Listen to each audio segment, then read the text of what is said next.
Good evening. A warm welcome to State of Business, RTV's Prime Time Business News Bulletin with me, Rukshi Panditharatna. Let's take a look at the headlines first. Government to set up independent authority to monitor quality of higher education institutes. And Export Development Board expects GSP Plus would revive agri-export revenue. And today on Top Stories, Deputy Minister Ajit P. Pereira says a new quality assurance authority will be established to constantly monitor the quality of higher education institutions. Disclosing the government's latest stance, the Deputy Minister said Saitam 2 will be monitored by it. උසස් අධ්‍යාපන ආයතනවල ප්‍රමිතිය පරීක්ෂා කරන්න. Quality Assurance Authority ප්‍රමිතිය පිළිබඳ අධිකාරියක් හඳුන්වා දීමට කටයුතු කරනවා. ඒ පිළිබඳ කෙටුම්පත දැන් සකස් කළ අවසానයි. ඒ කෙටුම්පතට නීතිපතිතුමාගේ අනුමැතියත් ලැබුණා.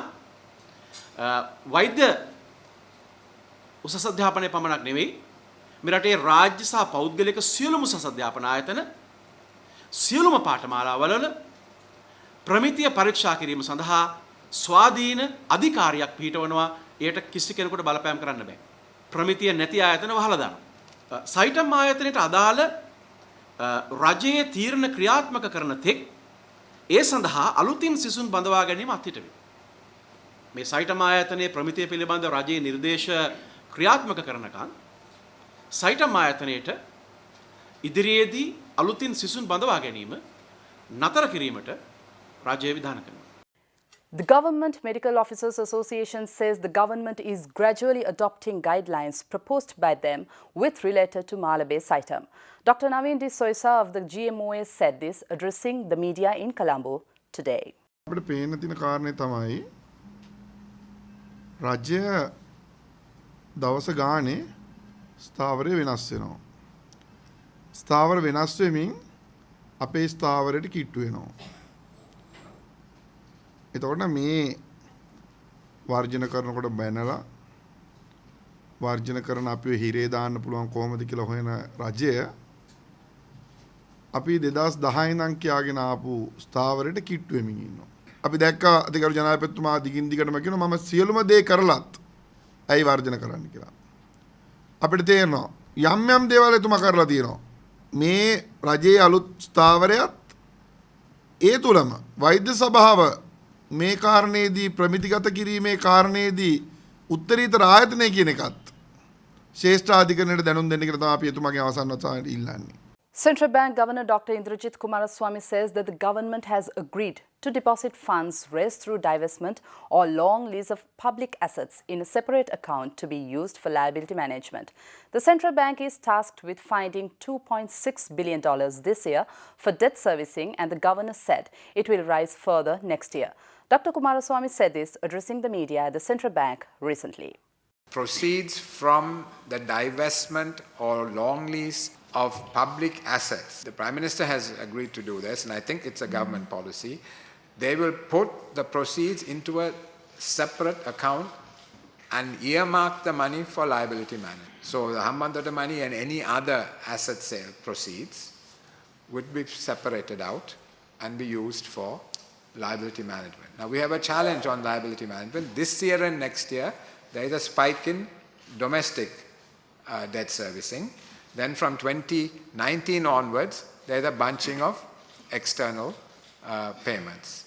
So what we are trying to do now is to come up with strategies to meet this domestic debt servicing challenge in this year and next year, and to find ways and means of having some liability management to address the bunching from 2019 onwards.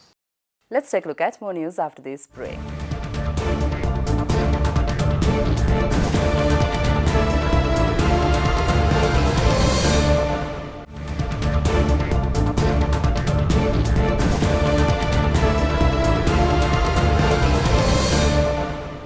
Welcome back. The Export Development Board is optimistic that Sri Lanka's exports of agri-products to the European Union will improve further with renewal of GSP Plus trade concessions. Now Sri Lanka is eligible to export around 6,600 products with a zero duty. Our television's Madhusha Tavapalakumar spoke to the Director of Agriculture Exports at the Export Development Board, Malani Badegama, for more details. The central bank data shows that the total value of agricultural exports in 2016 was $2.32 billion compared to $2.48 billion recorded in 2015. However, since the beginning of this year, the exports of fisheries products and spices have been improving. Last year the sector progress was little low because of the drought and the less production. Our last year compared to the total agriculture exports, our sector, agriculture and fisheries sector together earn about 25% from the total export earnings. Now this year it has performed well because of the EU fish ban is removed, and we have spice exports have grown up. Because of that we have shown during the first quarter there is a little progress compared to the last year. Fisheries sector alone has shown about 40% growth because that is totally removal of EU fish ban, but we have more hope in the second quarter. Once the GSP plus concession is given, then we will hope that the sector will show more progress during the coming months. And spice sector also we have more hopes they will achieve set export targets for this year. Speaking further, Malani Badegama stated that the EDB is planning to introduce a number of new initiatives to develop the country's agri-export sector.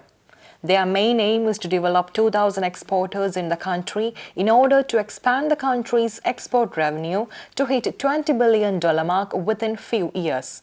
We are going to implement a tuna development project. We call it Fishery Improvement Project with the Ministry of Fisheries and Aquatic Resources, and thereby we are going to brand our tuna as sustainably sourced tuna. So then the UK buyers and all the European buyers are looking for this standard, and then we will be able to increase our export market share in the European Union.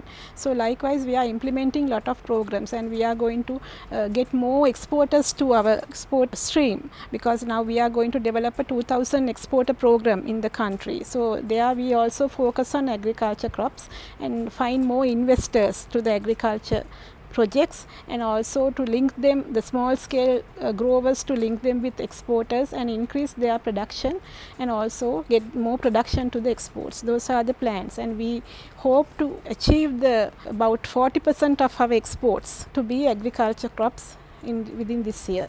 Commercial Bank has reported profit of 6.3 billion rupees before VAT and NBT for the first quarter of 2017, reflecting growth of 17.93% over the first quarter of 2016.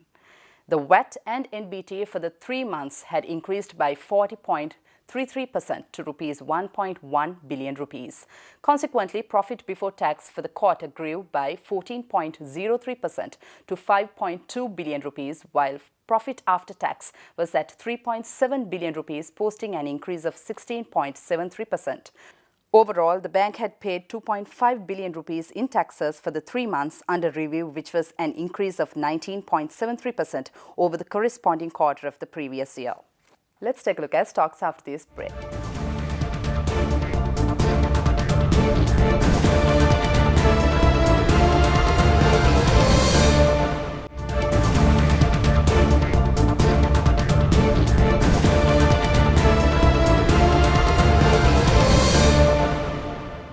Welcome back. The trading at the Colombo Stock Exchange ended in a negative note today. The all-share price index dropped by 12.11 points to close at 6,659.87, and the S&P SL20 index dropped by 13.78 points to close the session at 3,836.44.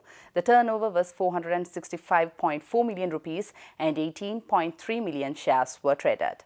Let's take a look at today's forex rates.